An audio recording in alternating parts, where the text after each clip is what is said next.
खबरें विस्तार से देखेंगे। सचिवालय में पदभार ग्रहण का सिलसिला लगातार जारी है। डॉक्टर मंजू बाघमार सचिवालय मंत्रालयिक भवन पहुंची। मंत्री डॉक्टर मंजू बाघमार ने विधि विधान के साथ पूजा अर्चना कर पदभार ग्रहण किया। तो राज्य मंत्री मंजू बाघमार सचिवालय पहुंची, जहां पर विधि विधान के साथ पूजा अर्चना की गई। इस दौरान बड़ी संख्या में वहां पर लोग भी मौजूद रहे और अब उन्होंने अपना कार्यभार ग्रहण कर लिया है।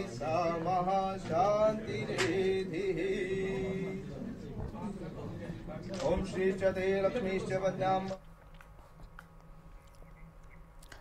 रुक करेंगे। इस बीच मिल रही एक और बड़ी खबर का भीलवाड़ा से खबर है, जहां पर छात्र का शव मिलने के मामले से जुड़ी खबर सामने आ रही है। स्वास्थ्य केंद्र में पोस्टमार्टम के लिए छात्र का शव लाया गया। परिजनों ने हत्या की आशंका पर धरना दिया था। पुलिस आश्वासन के बाद परिजनों ने सहमति बनाई। विधायक लादूलाल पुलिस ने परिजनों को समझाया। पुलिस ने मामले का खुलासा करने का भी आश्वासन दिया है। तो परिजनों का कहना है कि छात्र की हत्या की गई और इसे लेकर जांच की मांग उनकी ओर से की गई थी, जिसे लेकर पुलिस ने आश्वासन दिया और अब धरना समाप्त हो चुका है। छात्र के शव का पोस्टमार्टम कराया जा रहा है। सहयोगी राहुल हमारे साथ जुड़ चुके हैं। राहुल, धरना समाप्त हो गया, किन किन बातों पर सहमति बन पाई?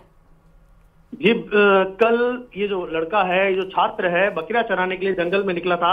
उसके बाद इसका शव बबूल के पेड़ पर लटका हुआ मिला था। उसके बाद से पूरे गांव क्षेत्र में सनसनी फैल गई थी। परिवारजन परेशान थे। विधायक लादूलाल पीतलिया भी मौके पे पहुंचे थे। आज लगातार परिजन जो वहाँ के जो ग्रामीण हैं प्रदर्शन कर रहे थे, मोचरी के बाहर बैठे हुए थे। पुलिस वहां पहुंचती है, अधिकारी वहां पहुंचते हैं, आश्वासन दिया जाता है। सबसे बड़ी बात परिवारजनों की ये थी कि पता लगाया जाए कि किस प्रकार के घटनाक्रम हुआ है। उन्होंने आशंका जताई थी कि हमारे बच्चे के साथ कोई हादसा हुआ है, उसके बाद इसको शव को लटका दिया है। तो कहीं ना कहीं पूरे मामले की जांच में पुलिस जुट चुकी है। अधिकारियों ने आश्वासन दिया है कि निष्पक्ष जांच होगी और इसकी तह तक जाया जाएगा और तब जाके धरना समाप्त हुआ है और अब इस शव का पोस्टमार्टम कराया जा रहा है। बिल्कुल राहुल, क्योंकि पुलिस ने आश्वासन दिया है कि जल्द ही हम मामले पर खुलासा करेंगे। परिजन कह रहे हैं कि उन्हें ये शक है कि हत्या की गई है। किसी पर आशंका जताई गई है क्या परिजनों की ओर से? जी, अभी तक जो परिजन है वो केवल यही कह रहे हैं कि इस मामले की जांच हो, पता लगाया जाए कि ये हुआ कैसे है, क्योंकि उन्हें अभी तक ऐसा विश्वास नहीं हो रहा है कि जो बकरियां चराने उनका बच्चा घर से निकला था, ये 14 साल का छात्र किस प्रकार से आत्महत्या करेगा, क्या कारण रहे। तो परिजन अभी इसी बात पे अटके हुए थे कि पता लगाया जाए कि घटनाक्रम कैसे हुआ है। तो पुलिस ने अभी उनको आश्वासन दिया है। मौके पर उच्च अधिकारी पहुंचे हैं, उन्होंने आश्वासन दिया है। विधायक लादूलाल पीतलिया खुद वहां थे। उसके बाद ये शव को पोस्टमार्टम कराया जा रहा है और अभी परिजनों ने धरना समाप्त कर दिया है। बिल्कुल राहुल, पोस्टमार्टम रिपोर्ट आने के बाद कुछ हद तक तस्वीरें साफ भी हो सकेंगी। बहुत शुक्रिया आपका तमाम जानकारियों के लिए। और करेंगे एक और बड़ी खबर का। डीडवाना से खबर है, नगर परिषद में बड़ा गड़बड़ झाला सामने आया है। 14 पट्टों की पत्रावलियां और नक्शे गायब हो गए हैं। डीडवाना नगर परिषद में इसे लेकर हड़कंप मच गया। आनन फानन में टीम भी गठित कर ली गई है। बड़े फर्जीवाड़े को लेकर जांच शुरू की गई है। तो पत्रावलियां और इतने बड़े पैमाने पर नक्शे कहां गायब हो गए, ये बड़ा सवाल है, जिसे लेकर अब एक टीम गठित की गई है जो इस पूरे मामले पर जांच करेगी। बता दें कि एक बड़े फर्जीवाड़े को लेकर जांच शुरू कर दी गई है। अब देखना है कि इसमें कौन कौन लिप्त पाया जाता है। नगर परिषद में बड़ा गड़बड़ झाला हुआ है। ये बड़ी सूचना इस वक्त की डीडवाना से आपको बता रहे हैं, जहां पर नगर परिषद के 14 पट्टों की पत्रावलियां और नक्शे गायब मिले हैं। अब सवाल यह है कि इसमें कौन कौन शामिल है, किसने ये गड़बड़ियां की हैं, क्योंकि बड़े पैमाने पर माना जा रहा है कि फर्जीवाड़ा किया गया है। हालांकि अब इसे लेकर जांच शुरू की गई है और जब जांच पूरी होगी तब पता चल सकेगा कि आखिर इस गड़बड़ झाले में कौन कौन शामिल है। और खबर अजमेर से है, जहां पर स्कूल लेक्चरर प्रतियोगी परीक्षा 2022 का आयोजन किया गया, जिसमें राजनीतिक विज्ञान की परीक्षा में डमी अभ्यर्थी बनकर परीक्षा देने वाले सरकारी लेक्चरर को एसओजी ने गिरफ्तार कर लिया। दरअसल आरोपी ने मूल अभ्यर्थी के स्थान पर परीक्षा दी, जिसमें वो उत्तीर्ण भी हुआ, लेकिन दस्तावेज मिलान करते वक्त फर्जीवाड़ा सामने आ गया। वहीं मामले में मुकदमा दर्ज करते हुए पुलिस ने आरोपी को गिरफ्तार भी कर लिया है। डमी अभ्यर्थी ने उसकी एवज में बड़ी रकम ली थी। फिलहाल मामले में तफ्तीश की जा रही है, जिसके बाद आरोपी को न्यायालय में पेश किया जाएगा और इसके बाद अग्रिम अनुसंधान किया जाएगा।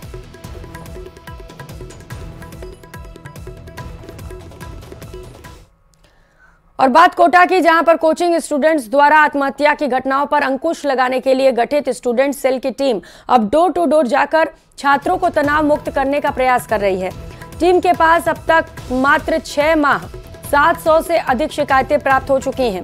जिनमें से 679 मामलों का निस्तारण किया गया।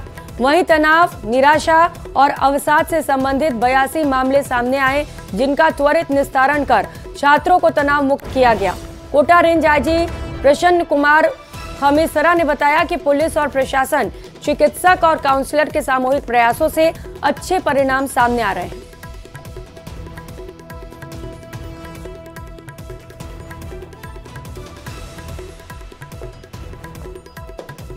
समय से लगातार इसके द्वारा अच्छी कार्रवाइयाँ करते हुए और दरवाजे पर दस्तक अभियान के माध्यम से बहुत से स्टूडेंट्स को काउंसल किया जा रहा है और इवन हॉस्टल संचालक और जो कोचिंग इंचार्जेस हैं उनको भी इस बाबत पाबंद किया गया है कि वो लगातार हर स्टूडेंट से रोज़ाना उनके बारे में, समस्याओं के बारे में उनसे बातचीत करें। रुक करेंगे एक और बड़ी खबर का। धौलपुर से खबर है, 25,000 के इनामी बदमाश को दबोचा गया। इनामी बदमाश लालू ठाकुर को पुलिस ने गिरफ्तार कर लिया है। सैपऊ बाईपास पर वारदात के इरादे से बदमाश घूम रहा था और वारदात को अंजाम देने से पहले ही पुलिस ने उसे धर दबोचा। मुखबिर की सूचना पर साइबर सेल की टेक्निकल मदद से उसे गिरफ्तार किया गया है। हत्या की कोशिश, डकैती जैसी कई संगीन धाराओं में इसके खिलाफ पहले से ही कई मामले दर्ज हैं।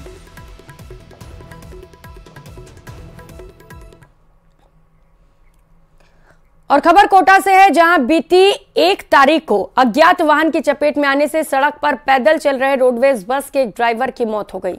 पिछले 3 दिनों से जिंदगी और मौत के बीच संघर्ष कर रहे शख्स ने अस्पताल में इलाज के दौरान दम तोड़ दिया। घटना की सूचना मिलने पर पुलिस मौके पर पहुंची और मृतक के शव का पोस्टमार्टम कराकर शव परिजनों को सौंपा गया। मामले पर जाँच शुरू की गई। नए बस स्टैंड से घर पर आ रहे थे ड्यूटी पे से और उनके साथ एक्सीडेंट की घटना होगी। ये सूचना केंद्र क्या ये आ रहे थे पैदल। किसने टक्कर मारी? अब ये पता नहीं किसने टक्कर मारी। हम तो घर पे था, हमें किसी सूचना पड़ी कि ऐसा हो गया, जो हम फटाफट गए। ये अब्दुल रफ़ीक है, जो अपने नयापुरा इलाका थाना का रहने वाला है, जो रोड में प्राइवेट नौकरी करता था। बाद ड्यूटी के घर आ रहा था पैदल। तो अपने ये सूचना केंद्र पर दिनांक 1 तारीख की बात है, न्यू ईयर्स को, किसी बुलेट गाड़ी की बता रहे हैं कि बुलेट गाड़ी द्वारा एक्सीडेंट करके चला गया। जो तो वहीं सलूम्बर जिले के सेमारी थाना क्षेत्र के गोपालपुरा गांव में एक खेत में लगे पिंजरे में तेंदुआ फंस गया। खेत में लगे पिंजरे में तेंदुओं के फंसने के बाद कौतूहल मच गया और बड़ी संख्या में ग्रामीण पहुंच गए। जिला प्रशासन के आला अधिकारियों ने भी जानकारी ली। ग्रामीणों की सूचना पर वन विभाग की टीम मौके पर पहुंची और खेतों में लगे पिंजरे में फंसे तेंदुए को वन विभाग की टीम ने ट्रैंकुलाइज किया। वन विभाग ने बाद में तेंदुए को सुरक्षित जंगल में छोड़ दिया।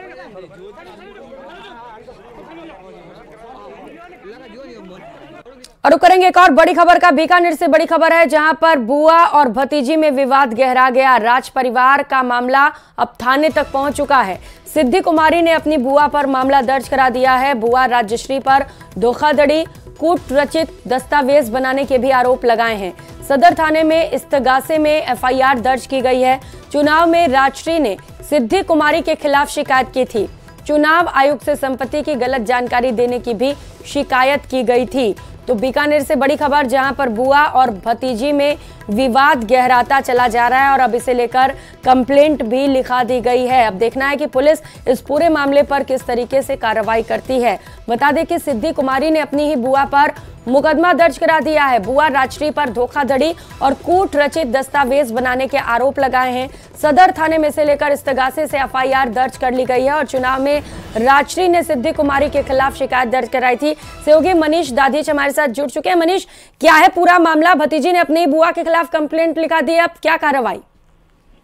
जी, बीकानेर राज परिवार का मामला अब थाने की चौखट तक आ गया है। जो बीजेपी की पूर्व से जो विधायक हैं सिद्धि कुमारी, लगातार 4थी बार इस चुनाव में जीती हैं और विधायक हैं पूर्व से सिद्धि कुमारी। उन्होंने अपनी खास बुआ, जो पूर्व महाराजा थे बीकानेर के स्वर्गीय करणी सिंह की बेटी जो है उनके खिलाफ मामला दर्ज करवाया है सदर थाने में। इस गासे से मामला दर्ज किया गया है।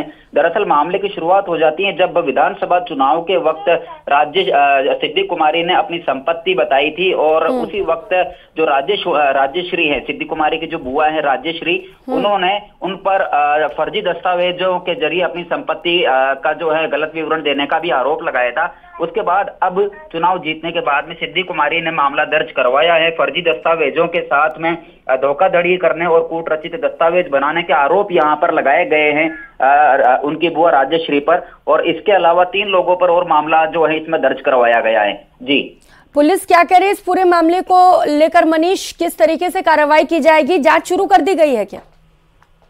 देखिए, जो सदर थाने के सब इंस्पेक्टर, उनको मामले की जांच जो है वो सौंपी गई है। इसके अलावा मामला हाई प्रोफाइल है, चूंकि बीकानेर के राज परिवार से ताल्लुक रखता है, तो इसको लेकर के भी जो पुलिस है वो दोनों ही पक्षों की ओर से तफ्तीश करेगी। वहीं पर अब राजेश्वरी की ओर से भी देखा जाएगा कि इनकी ओर से क्या रिएक्शन आता है। जी बिल्कुल मनीष, ये पारिवारिक मामला भी है और राज परिवार का मामला है। ऐसे में जब इस तरीके के मामले पुलिस तक पहुंचते हैं तो अपने आप में चर्चा का विषय बन जाते हैं।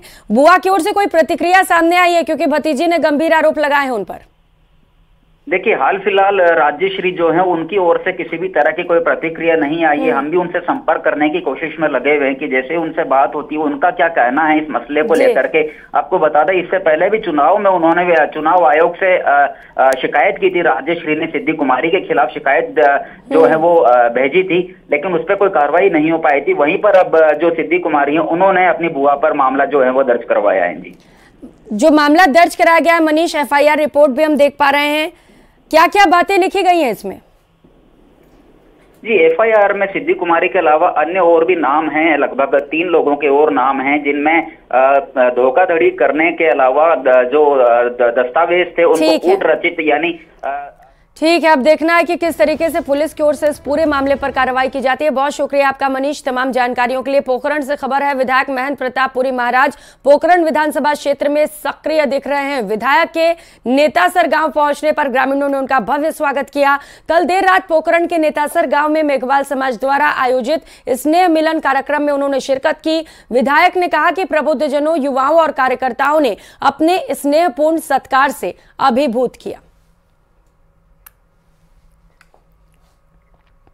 खबर झुंझुनू से है, जहां पर बेटियों ने समय समय पर नाम रोशन किया है। एक बार फिर से झुंझुनू की एक बेटी ने देश में नाम रोशन किया। हाल ही में भारतीय नौसेना में सेवा चयन बोर्ड में टेक्निकल ब्रांच में निकली भर्ती में झुंझुनू के बेरला गांव की बेटी ईशा बिजारनिया ने चयन पाकर क्षेत्र को गौरवान्वित किया।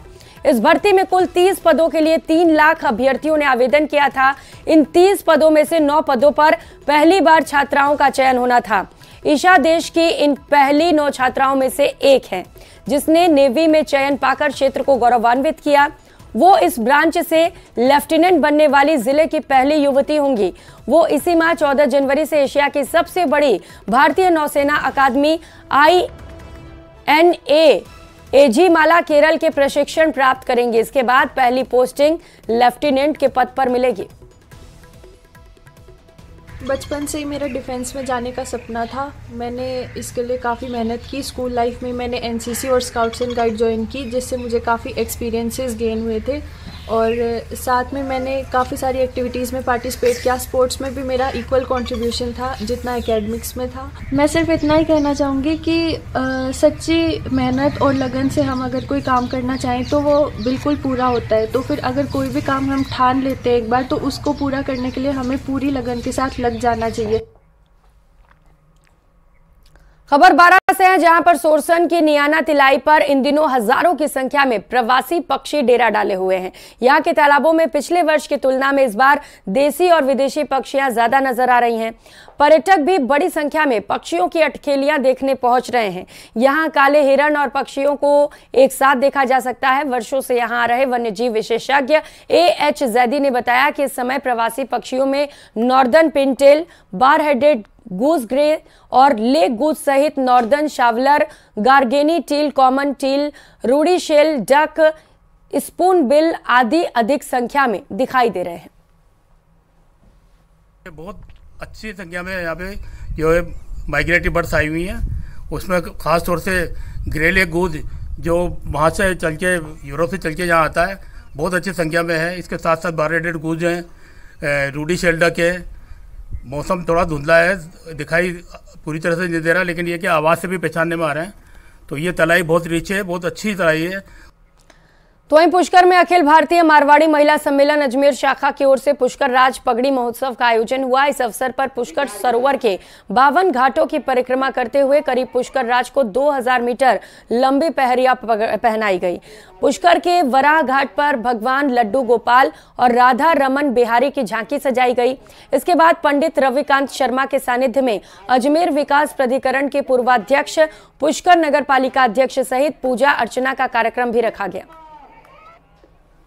अखिल भारतीय मारवाड़ी महिला सम्मेलन की ओर से पुष्कर राज महाराज का पगड़ी महोत्सव रखा गया है। हमने पूरी भव्यता के साथ ठाट बाट के साथ आज पुष्कर राज को पगड़ी पहनाई है। आज हमारा सौभाग्य है कि हम पूरी नारी शक्ति ने मिलकर साबित कर दिया कि राष्ट्रीय शक्ति, नारी शक्ति, राष्ट्रीय शक्ति। और झुंझुनू से बड़ी खबर सामने आ रही है। अतिक्रमण हटाने गए दस्ते पर पथराव की सूचना है। नवलगढ़ में अतिक्रमण हटाने गए दस्ते पर पथराव किया गया। महिलाओं ने जेसीबी पर पत्थर फेंके और मटके भी फेंके गए हैं। सूचना के बाद मौके पर नवलगढ़ पुलिस पहुंच चुकी है। तो ये दस्ता अतिक्रमण हटाने के लिए पहुंचा हुआ था, जिस पर अटैक किया गया और सूचना यह है कि पत्थरबाजी की गई है। साथ ही साथ जो दस्ता वहां पर पहुंचा था उसके ऊपर मटके भी फेंके गए हैं। सूचना मिलते ही फौरन पुलिस मौके के लिए रवाना हो चुकी है। झुंझुनू से इस वक्त ये बड़ी खबर आपको बता रहे हैं, जहां पर अतिक्रमण हटाने गए दस्ते पर पथराव किया गया। नवलगढ़ से ये बड़ी खबर है, जहां पर अतिक्रमण हटाने गए दस्ते पर पथराव की सूचना है।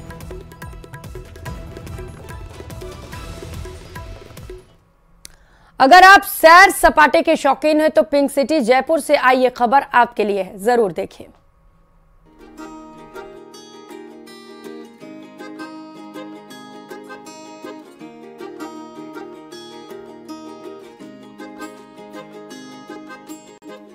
पर्यटन अनुभव को दीजिए नया विस्तार, आसमान से कीजिए जयपुर का दीदार। जरा सोचिए, अगर आसमान से जयपुर की खूबसूरती देखने का मौका मिले तो भला कैसा अनुभव हो। तो इंतजार की घड़ियां खत्म हो गई। लीजिए, उड़न खटोले में बैठकर पिंक सिटी की खूबसूरती निहारिए, वो भी बेहद किफायती दामों पर।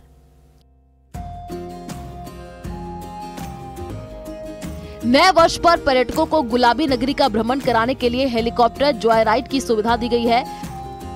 जॉय राइड का आनंद लेने के लिए प्रति मिनट और प्रति यात्री के लिए शुल्क निर्धारित किया गया है। आसमान से कीजिए जयपुर का दीदार। 2 बजे से शाम 4 बजे तक जॉय राइड का आनंद लिया जा सकता है। मिनट के हिसाब से राइड का किराया लगेगा। 5 मिनट की राइड के लिए 5000 रुपए, 10 मिनट की राइड के लिए 10,000 रुपए,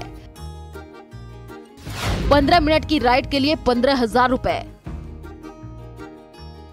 इस दौरान पर्यटक नाहरगढ़, जयगढ़, आमेर फोर्ट, जलमहल, हवा महल और 4 दीवारी के आकर्षणों को निहार सकेंगे। खास बात यह कि हेलीकॉप्टर जॉय राइड की सुविधा सिर्फ रविवार को ही है। जयपुर हेलीकॉप्टर जॉय राइड का बहुत अच्छा रेस्पॉन्स हमें मिल रहा है। फिलहाल ये जो जॉय राइड है वो न्यू ईयर पे काफी अच्छा रेस्पॉन्स रहा। 31st में भी बहुत सारे लोगों ने इसको एंजॉय किया। और अब फिलहाल ये जो जॉय राइड है वो सिर्फ हर संडे टू संडे अवेलेबल रहेगी।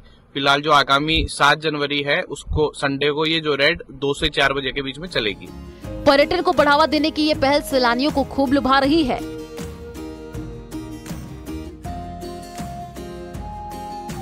उम्मीद की जा रही है कि गुजरते वक्त के साथ पर्यटक बढ़ेंगे, जिससे पर्यटन व्यवसाय को पंख लगेंगे। न्यूज़ 18 राजस्थान के लिए जयपुर से महिमा जैन की रिपोर्ट। और प्रभु राम की नगरी अपने राम के स्वागत के लिए रंग चुकी है। रामनगरी के हर चौक, हर चौराहे की तस्वीर पूरी तरह से बदल चुकी है। इस रिपोर्ट में देखिए।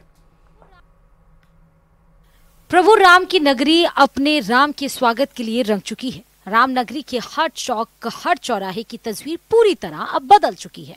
अयोध्या की भव्यता का अनुमान आप प्रवेश के साथ ही लगा सकते हैं। प्रतिदिन प्रभु राम की नगरी त्रेता की तरह नजर आ रही है और यह नजारा 22 जनवरी को अद्भुत और अलौकिक होगा, जब प्रभु राम 500 वर्ष के संघर्ष के बाद अपने भव्य महल में विराजमान होंगे। बता दें कि धर्म नगरी अयोध्या में प्रवेश करते ही आपको जगह जगह पर श्री राम के हर स्वरूप की मूर्तियां और दीवारों पर बनी रामायण कालीन चित्रकारी यहाँ की प्राचीनता और अलौकिकता का परिचय देने लगती है। मानो अब त्रेता की अयोध्या में हम आ गए हैं। ऐसे में लता मंगेशकर चौराहे पर कदम रखते ही बीड़ा को देखकर ही कदम अपने आप ठहरने लगते हैं और उसके बाद आगे बढ़ते ही शुरू हो जाती है रामपथ की भव्यता। नई डिजाइन, नए रंग में रंगे पुराने मकान और दुकान, इसके अलावा रामपथ की शोभा बढ़ाते अलग अलग मठ मंदिर हनुमानगढ़ी के पास से गुजरते हुए जैसे ही भक्त श्री राम मंदिर के भव्य द्वार को देखते हैं, वैसे ही जय श्री राम का उद्घोष लगने शुरू हो जाते हैं। यानी कि अयोध्या की पूरी तरह कायाकल्प बदल चुकी है। अयोध्या नगरी अब सुहानी सी लग रही है और यहाँ की राह भी राम कहानी को बताती